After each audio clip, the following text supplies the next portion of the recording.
about a lot of different things. We're going to try to specific we can. Of course, Governor Romney, do you have a question that you'd like to ask the President directly?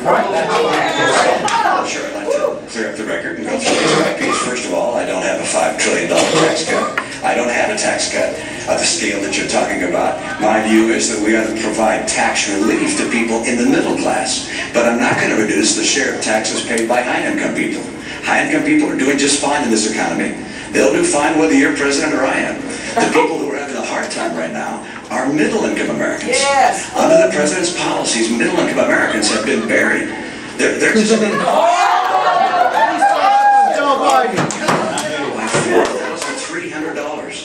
This is a tax in itself. A corporate property tax.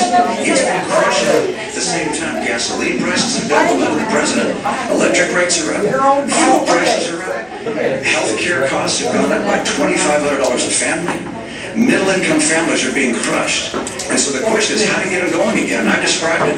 It's energy and trade, the right kind of training programs, balancing our budget, and helping small business. Those are the cornerstones of my plan. But the president mentioned a couple of other ideas. I'll just note. First, education. I agree. Education is key, particularly the future of our economy.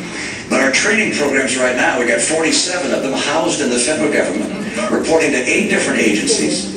Overhead is overwhelming. We got to get those dollars back to the states and go to the workers so they can create their own pathways to getting the training they need for jobs that will really help them.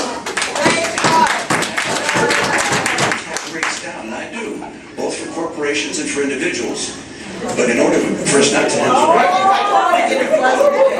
also look at deductions and credits and exemptions. So what happens to get the same money when you also account for growth? The third area, energy.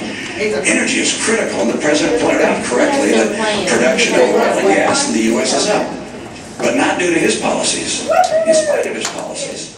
Mr. President, all of the increase in natural gas and oil has happened on private land, not on government land.